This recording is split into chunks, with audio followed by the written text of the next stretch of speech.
बेकार है इतने लंबे चौड़े आपकी एक भूमिका लिखकर लाने का, जब मनोज मुंतशिर को कुछ परिचय ही नहीं देना पड़े कि कौन गेस्ट हमारे आ रहे हैं। ये लिरिसिस्ट स्टार कब बन गया?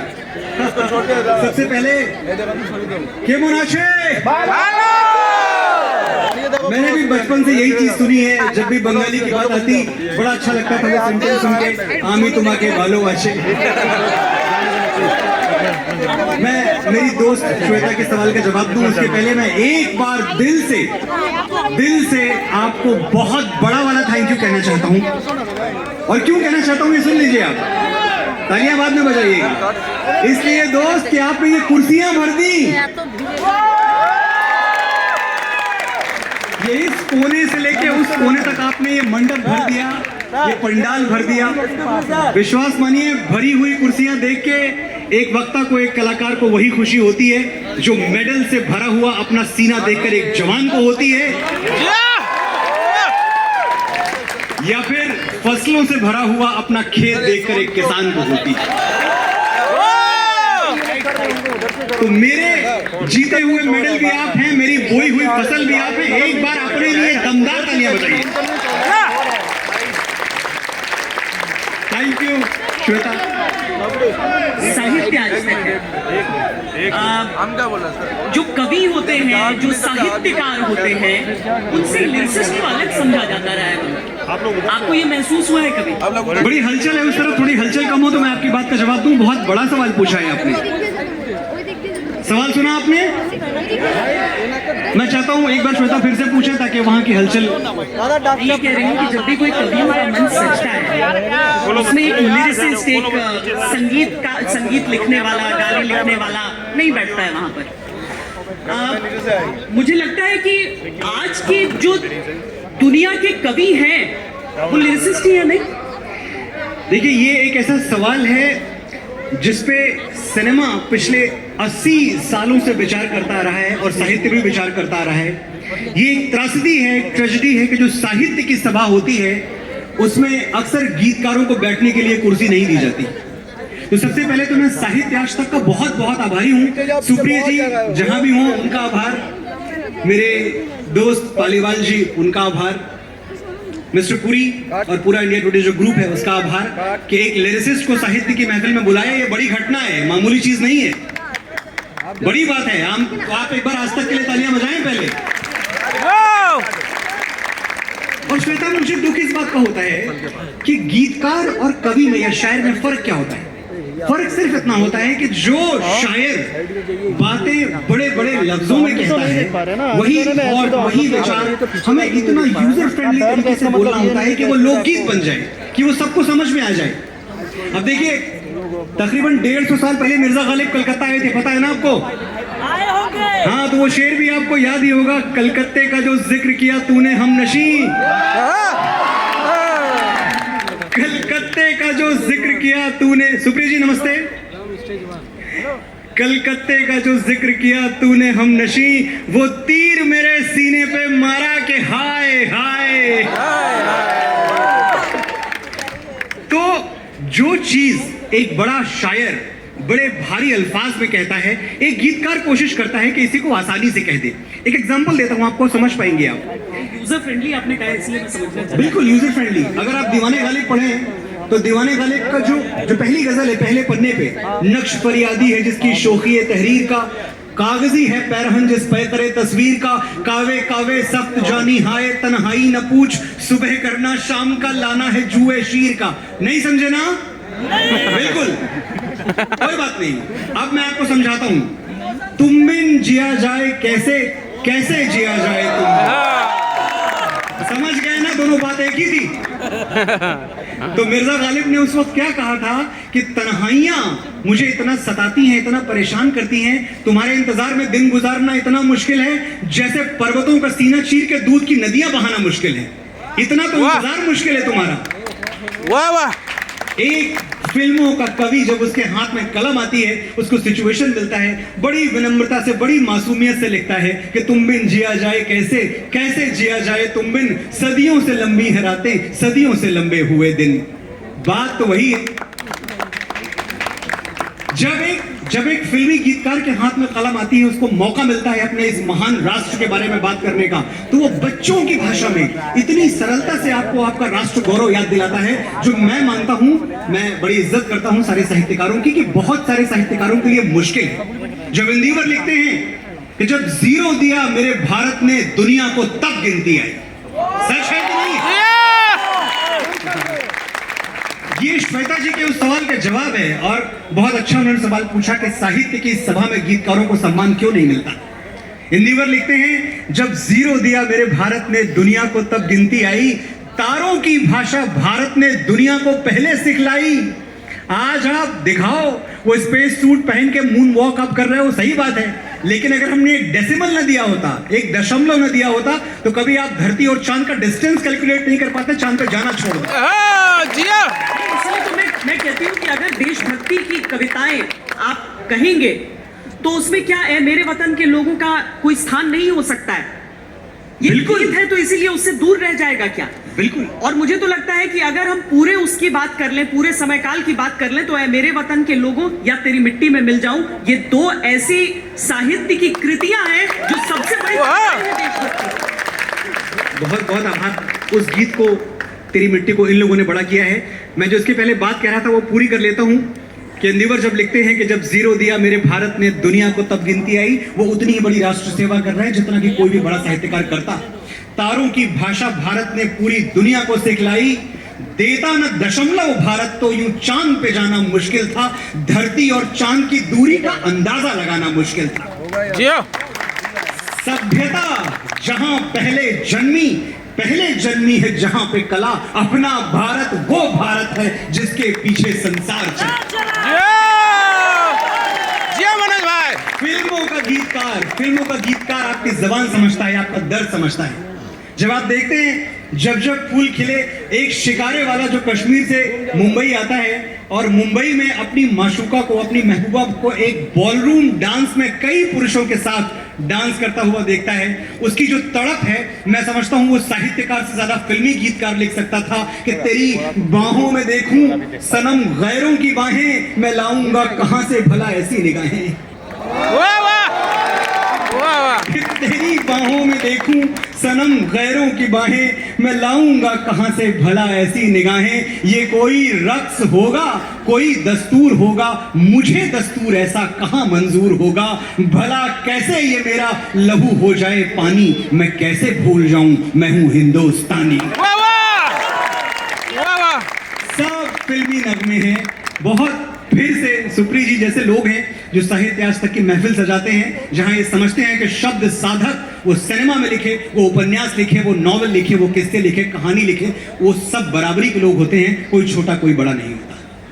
अच्छा, ये तो अभी की बात है मनोज मुंतशिर, अब राष्ट्रवादी के तौर पर पहचान आपकी हो गई, पर मैं तो आपको उस समय से जानती हूँ जब मैं फिर भी तुमको चाहूंगा, गलियां, वो धोनी की जो फिल्म थी, कौन तुझे यूं प्यार करेगा, कहाँ चला गया लवर बॉय? अरे लवर बॉय कहीं नहीं चला गया, यही आपके सामने बैठा है, वो चली गई। अभी इंस्टाग्राम पे डाला 28-26 साल एनिवर्सरी के हुए थे। जाने दीजिए उसके बारे में क्या पहले की बात है। मैं सचमुच लवर बॉय कहीं नहीं चला गया, वो चली गई, पापा की परी थी, उड़ गई। अब क्या उसके बारे में बात करना, यहीं तक थी मेरी उसकी कहानी, दहक के हो चुकी है आग पानी। यहीं तक थी मेरी उसकी कहानी, दहक के हो चुकी है आग पानी। अधर में सारे सपने जा चुके हैं, निमंत्रण पत्र छपने जा चुके हैं, बजे सगाई हो चुकी है, वो लड़की है पराई।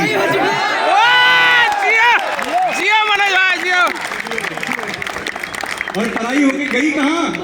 पता ससुराल का सखियों ने पूछा, पता ससुराल का सखियों ने पूछा, तो बोली वो महल जो सबसे ऊंचा। वाह वाह।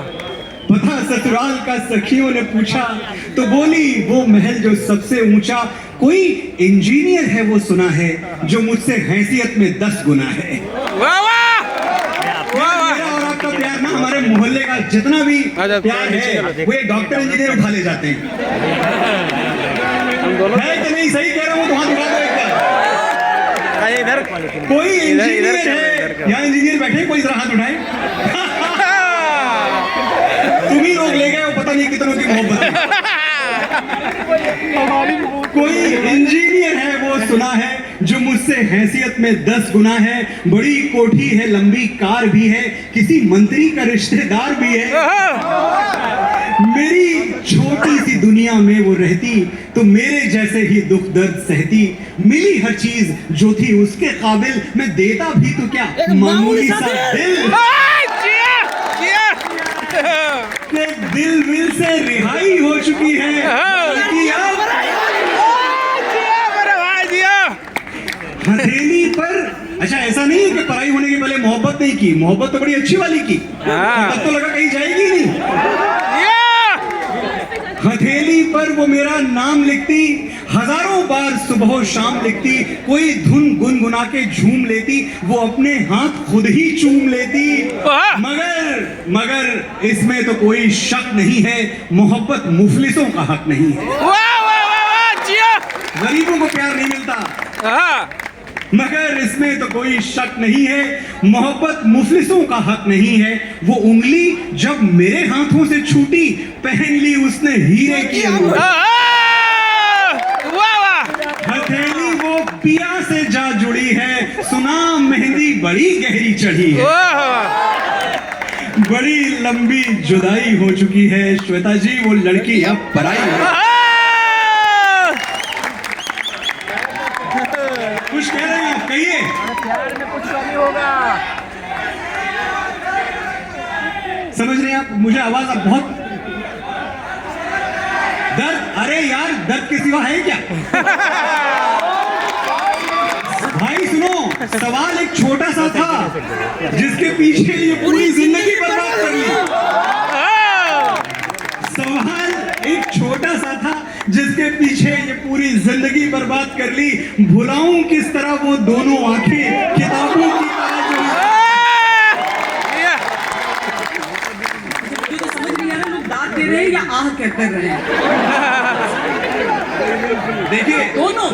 तो सबसे अच्छा लगा जब आपने पूछा कि गालिब कोलकाता आए थे, आपको पता है? उन्होंने कहा आए होंगे। नहीं, देख रहे हैं कि मनोज मुंतशिर आ जाएंगे। गालिब आए थे और गालिब ने एक बड़ी कमाल की बात कही थी। गालिब ने बोला था अगर मैं बैचलर होता, अगर मैं शादीशुदा ना होता तो यही बंगाल में रह जाता। उनको बंगाल इतना अच्छा लगा। एक और बात उन्होंने सच्ची बात कही थी कि बंगाली टाइम लाइन पे 100 साल पीछे भी जीते हैं और 100 साल आगे भी जीते हैं। सारे बंगालियों के लिए तालियां बजाएं आप। भैया, इसको कोई वेस्ट बंगाल कहे, मैं तो बेस्ट बंगाल कहता हूँ।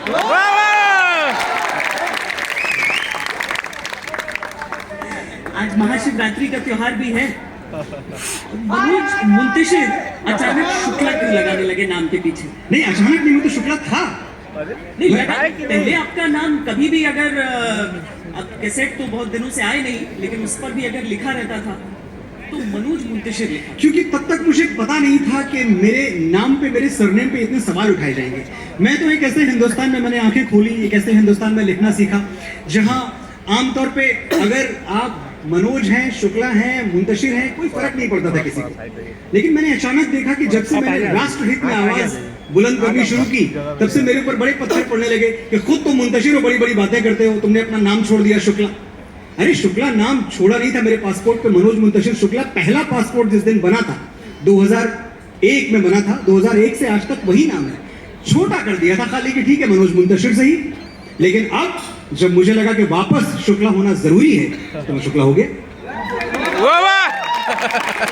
यार नाम था एक, मुंतशिर का मतलब जानते हो ना, टूटा हुआ बिखरा हुआ, पता है ना? नाम था एक, रख लिया था बस यूं ही। क्या ये सारी जिंदगी ढोना पड़ेगा और कितना टूटना बाकी बचा है और कितना मुंतशिर होना पड़ेगा। महाशिवरात्रि का पर्व है और मनोज मुंतशिर शुक्ला महाशिवरात्रि के, मैं तो ये देखती हूँ ना, आप प्रेम में भी वीर रस ले आते हैं। आप नाराजगी, हाँ नाराजगी नहीं, नाराजगी नहीं है। मुझे अच्छा लगता है कि वीर रस में प्रेम कौन पड़ता है। बताइए। देखिए, प्रेम के साथ वीर रस ऐसा नहीं है कि पहले से नहीं जुड़ा रहा है। इसे आप वीर रस कह लें, या जब आपकी मोहब्बत ये जमाना छीन लेता है और फिर आपसे कोई कहे calm down, let it be, she was just a girl, let her go, तो भैया बड़ी तकलीफ होती है। इतना आसान नहीं है मूव ऑन हो जाना, है क्या? नहीं।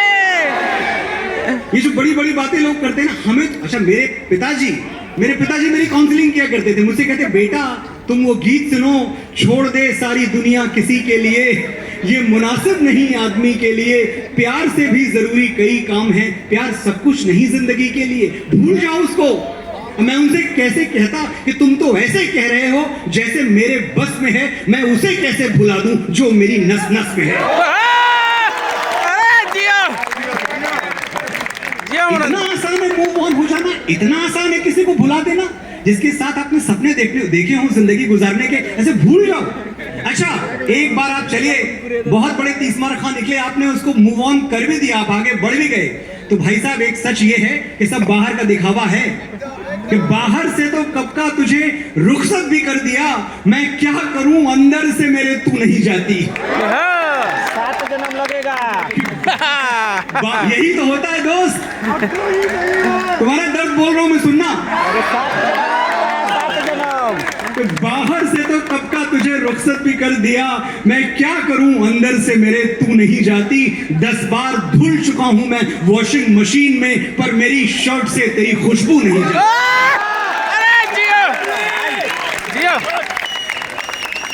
कहां भूल सकते हैं आप प्यार में, जब किसी को एक बार चाह लिया तो।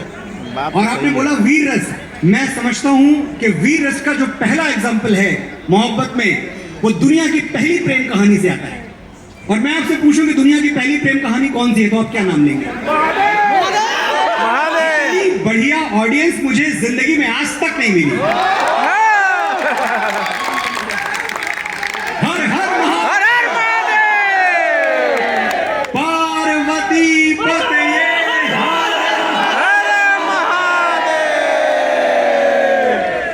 आप याद करना, जब दक्ष के हवन कुंड में भगवान शंकर का प्रेम भस्म हो गया, स्वाहा हो गया गिर के, तो क्या भगवान शंकर उस वक्त मूव ऑन कर गए?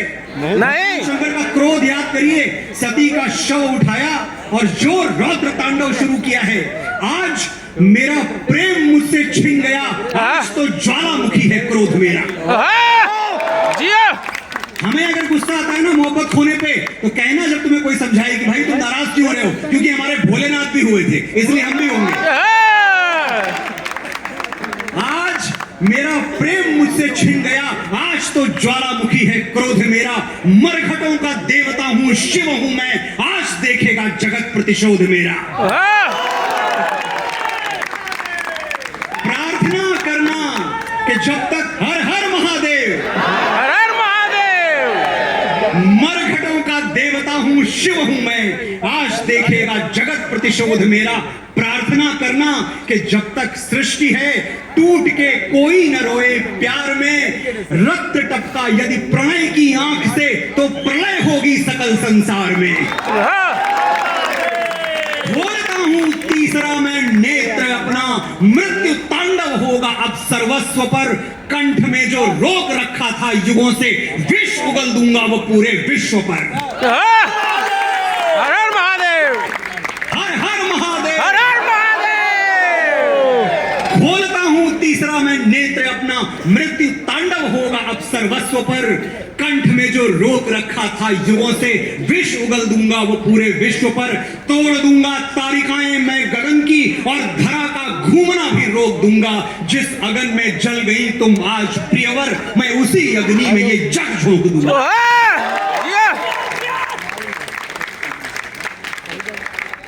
तो प्यार खोना, उसे बर्दाश्त कर जाना आसान थोड़ी है दोस्त। आसान नहीं है भाई। क्या कह रहे हैं आप? मिशन मजनू, हाँ आपने तो रस ही बदल दिया, भोलेनाथ से डायरेक्ट मजनू।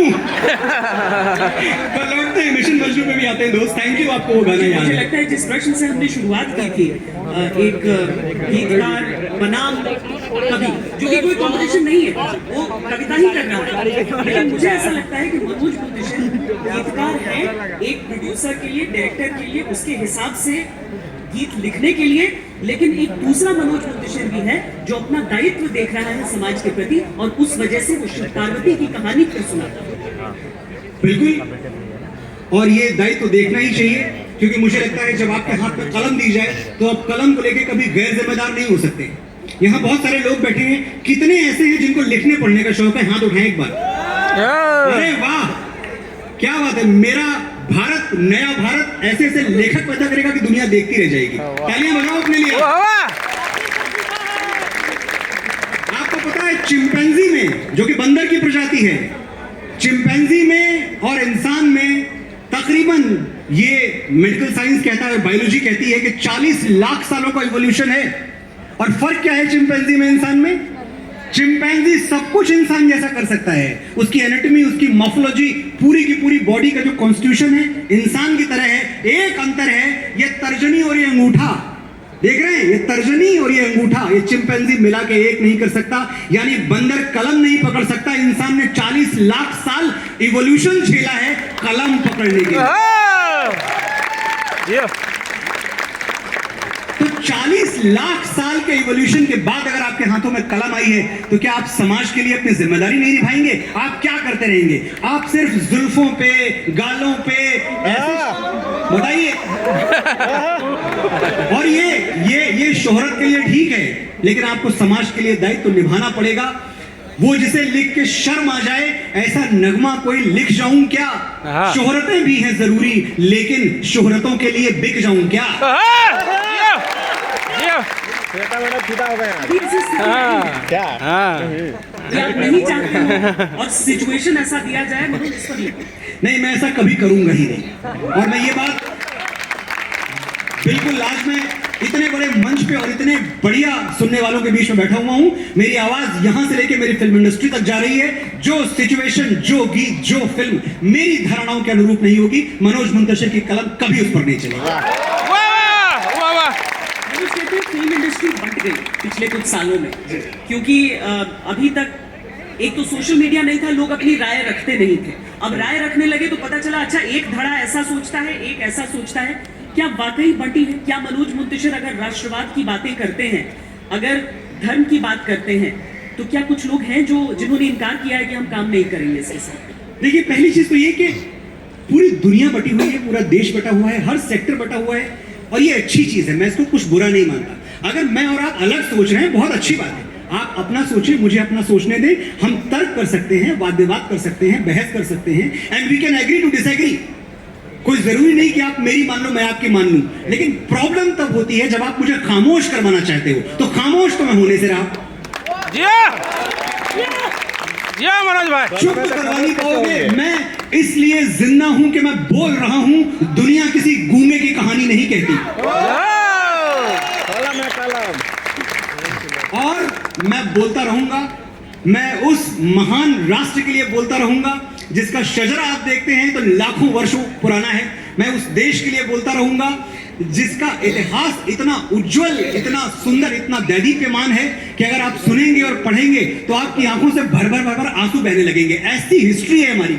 लेकिन इस देश को जिस तरह से हमारे सामने पेश किया गया है पिछले कुछ सालों में कि हम तो पददलित हैं, हमारा कोई आत्मगौरव नहीं है, हम पे तो जो भी आया, चाहे वो फ्रांसीसी आए हमें रूल करके चले गए, पुर्तगीज आए हम पे रूल करके चले गए, अंग्रेज आए रूल करके चले गए, मुगल्स आए हम पे रूल करके चले गए। देखिए भैया, ऐसा है नहीं।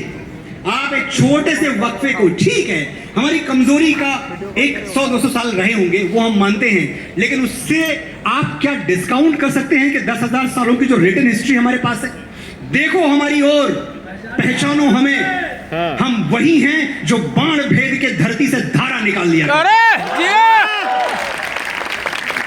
ये भूल तो नहीं सकते ना आपके कौन हैं आप? कभी नहीं। आपका शजरा, आपके तार कहां से जुड़ते हैं? कैसे महापुरुषों की संतानें हैं आप? मैं सिर्फ इतना याद दिलाता हूं कि आप कौन हो। मैं कुछ गलत नहीं कहता, कोई एजिटेशन नहीं, सिर्फ इतना, जो लोग यहाँ बैठे हैं इनको अधिकार है ये जानने का, इनको हक है ये जानने का कि आते कहां से हैं। इनका जो कहते हैं कि जला दो रामचरितमानस, प्रतिबंधित कर दो उसकी पंक्तियों को। जय श्री राम। जय श्री राम। किसी और उत्तर की जरूरत है? जो लोग कहते हैं कि रामचरित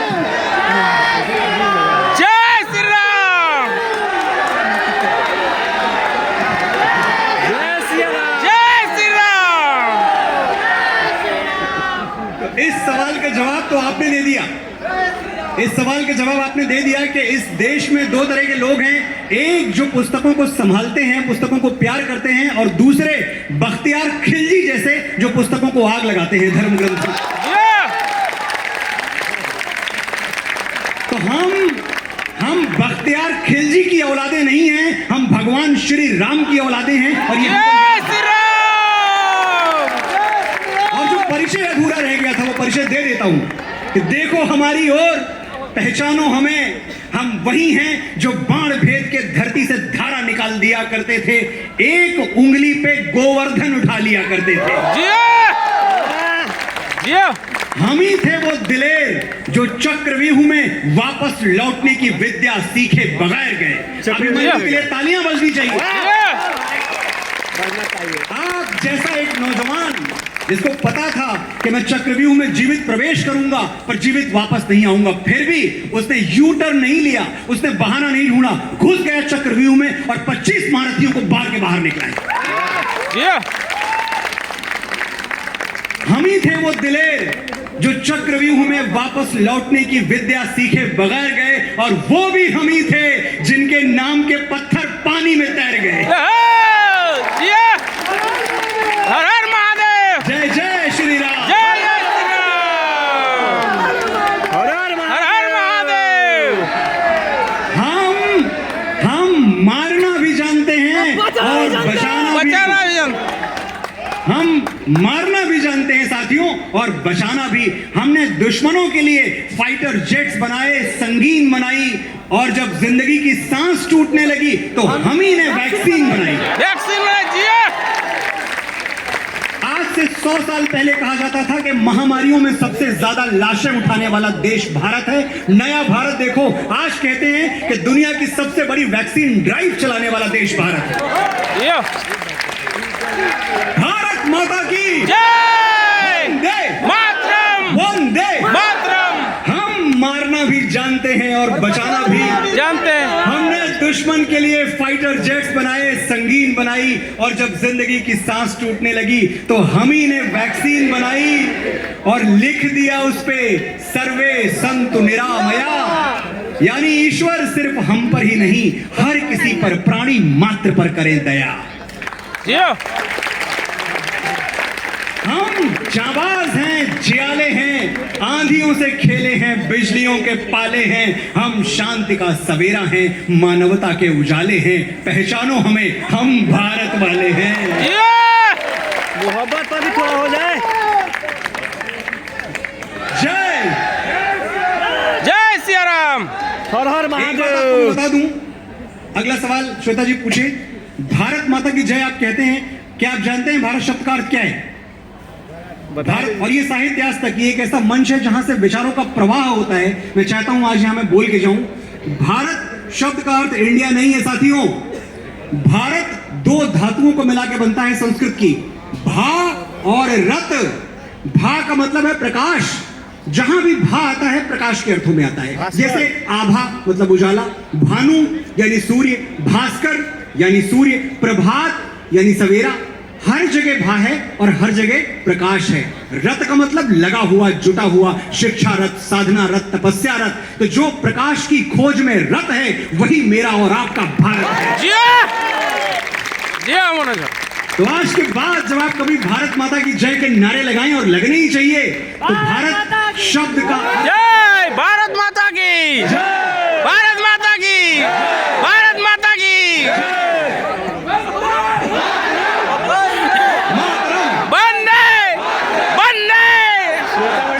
देखिए आपने वंदे मातरम का जय घोष किया यहाँ, और मैं कलकत्ता में बैठा हुआ हूँ। वंदे मातरम की उत्पत्ति इस धरती से हुई है, इस पुण्य धरा को मेरा प्रणाम। मैडम भी कुछ बोलिए।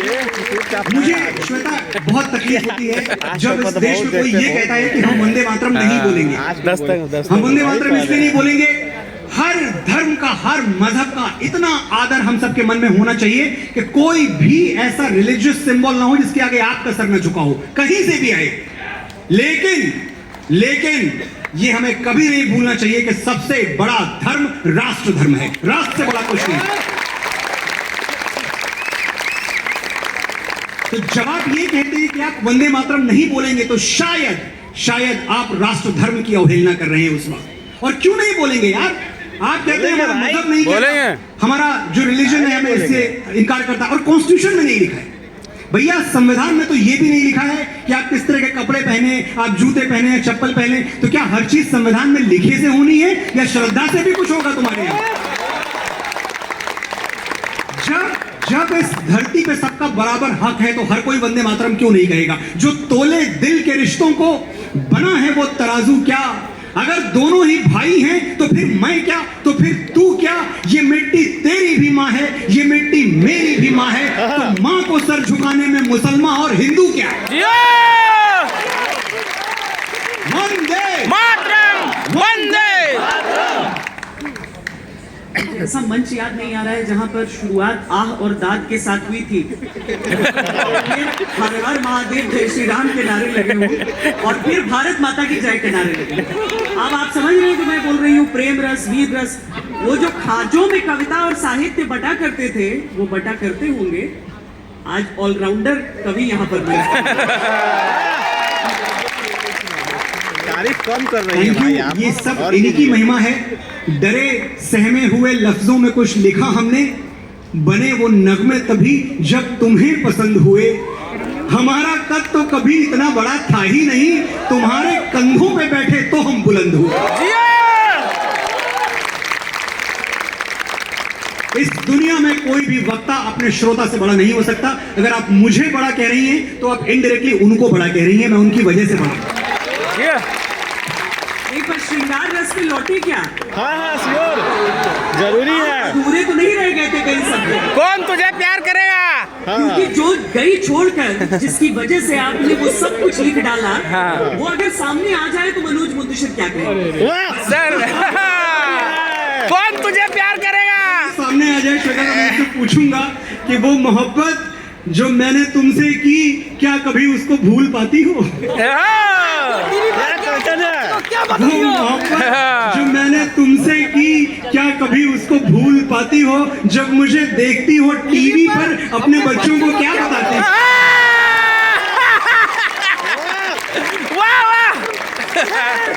मामा कह दे रही होगी मामा। अच्छा एक बात बताऊं, मुझे अभी भी पता चला है उसके बच्चे मेरे फैन हैं।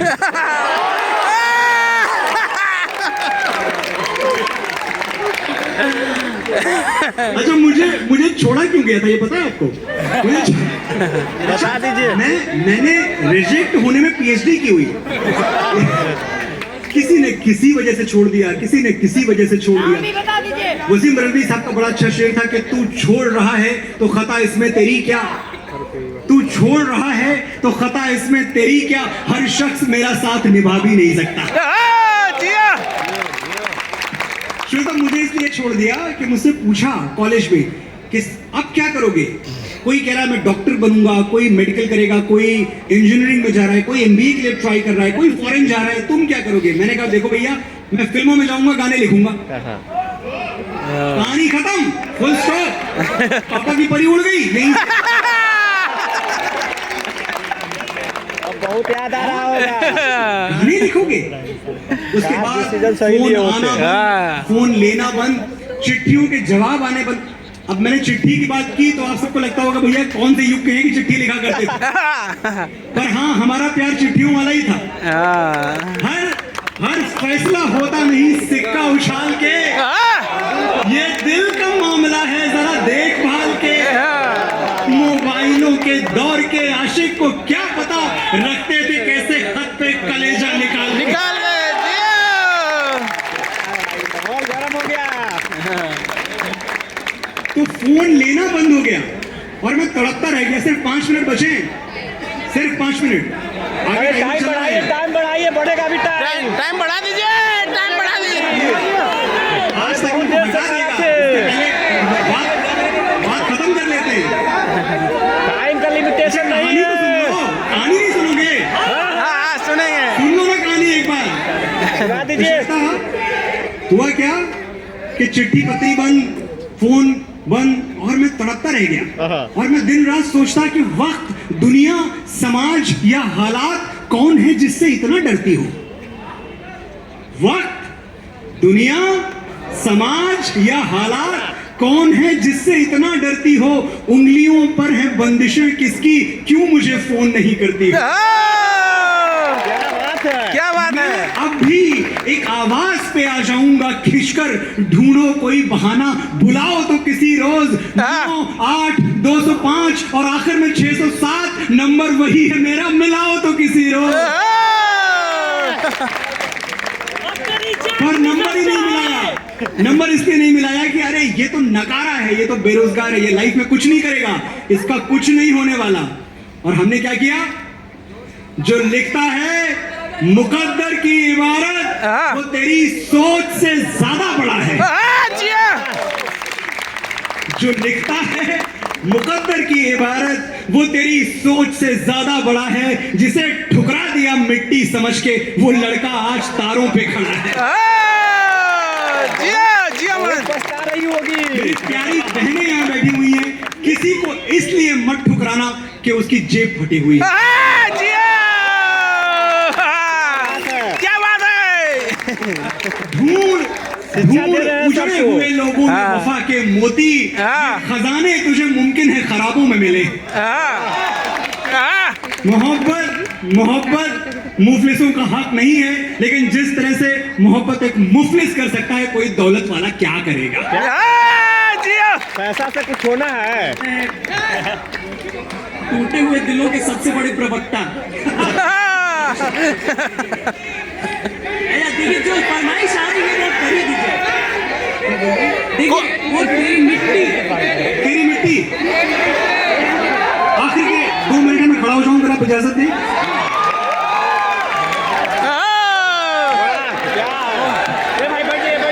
बढ़िया, आप लोग बढ़ जाइए। बहुत अच्छा किया आपने बुलाया। ये अगर मैं मिस कर जाता ना तो मैं अपने आप को कभी क्षमा नहीं कर पाता। क्या लोग, क्या प्यारे प्यारे दोस्त मेरे, तेरी मिट्टी का आपने जिक्र किया साथियों। तेरी मिट्टी, love you love you love you love you. बहुत आवाजें हैं, मैं मुझ तक नहीं पहुंच रही हैं। तेरी मिट्टी, बिल्कुल बिल्कुल, मैं तेरी मिट्टी पे आता हूँ। तेरी मिट्टी से पहले मैं आपको एक बात बता दूं खाली, कि जब वो फिल्म जिसकी सिचुएशन मुझे दिखाई गई, तो मैं खाली तेरी मिट्टी लिखने के पहले मेरे जहन में ये आया कि अगर एक सिपाही अपना डेड लेटर लिखता है, आपको पता है ना कि सोल्जर्स डेड लेटर लिखते हैं पोस्ट पे जाने के पहले और वॉर फ्रंट पे आने के पहले, एक डेड लेटर लिखते हैं कि अगर ऐसा हुआ कि मैं इस जंग से वापस ना आ पाया तो मुझे किससे क्या कहना है, वो इस चिट्ठी में लिखा हुआ है। वो डेड लेटर तेरी मिट्टी की बुनियाद था। क्या था वो लेटर, मैं आपको एक बार पढ़ के सुनाऊंगा। 1 मिनट 1.5 मिनट है, इसके पहले खत्म हो जाएगा। और नहीं भाई, इस बहुत सरहद टाइम पे है। गोली खा के जब टूट जाए मेरी सांस, और ये इस देश के हर सिपाही को समर्पित है, हर फौजी को समर्पित है, भारत माँ के हर बेटे को समर्पित है। इस सरहद पे गोली खा के जब टूट जाए मेरी सांस, मुझे भेज देना यारों मेरी बूढ़ी माँ के पास। बड़ा शौक था उसे मैं घोड़ी चढ़ूं, धमाधम ढोल बजे तो ऐसा ही करना, मुझे घोड़ी पे लेके जाना, ढोलके बजाना, पूरे गांव में घुमाना, और माँ से कहना बेटा दूल्हा बन के आया है, बहू नहीं ला पाया तो क्या बारात तो लाया। अरे बहुत वेट मेरे बाबूजी पुराने फौजी बड़े मनमौजी कहते थे, बच्चे तिरंगा लहरा के आना या तिरंगे में लिपट के आना। कह देना उनसे मैंने उनकी बात रख ली, दुश्मन को पीठ नहीं दिखाई, आखिरी गोली भी सीने पे खाई। मेरा छोटा भाई, उससे पूछना क्या मेरा वादा निभाएगा, मैं सरहदों से बोल के आया था, एक बेटा जाएगा तो दूसरा आएगा। भारत माता की। मेरी छोटी, क्या करूं, खत्म हो गया। अरे नहीं, आपके लिए बढ़ गया, टाइम बढ़ गया। मेरी छोटी बहना, मैं बहुत जल्दी जल्दी बोल रहा हूं वरना मैं एक लाइन के बीच में आधे घंटे बोल सकता हूं। मेरी छोटी बहना, उसे कहना मुझे याद था उसका तोहफा, लेकिन अजीब इत्तेफाक हो गया, राखी से पहले ही भाई राख हो गया। वो कुएं के सामने वाला घर, 2 घड़ी के लिए वहां जरूर ठहरना, वही तो रहती है वो जिसके साथ जीने मरने का वादा किया था। उससे कहना भारत माँ का साथ निभाने में उसका साथ छूट गया, एक वादे के लिए दूसरा वादा टूट गया। हाँ बस एक आखिरी गुजारिश, मेरी आखिरी ख्वाहिश, मेरी मौत का मातम ना करना। मैंने खुद ये शहादत चाही है, मैं जीता हूं मरने के लिए, मेरा नाम सिपाही है। सिपाही है मेरी जमी अफसोस नहीं जो तेरे लिए 100 दर्द सहे, महफूज रहे तेरी आन सदा, चाहे जान मेरी ये रहे ना रहे। क्या बात है सर, क्या बात है। मेरी जमी महबूब मेरी नस नस में तेरा इश्क बहे, फीका न पड़े कभी रंग तेरा, जिस्मों से निकल के खून कहे, तेरी मिट्टी में मिल जावा, गुल बन के मैं खिल जावा, इतनी सी है दिल की आरज़ू, तेरी नदियों में बह जावा, तेरे खेतों में लहरावा, इतनी सी है दिल की आरज़ू। वंदे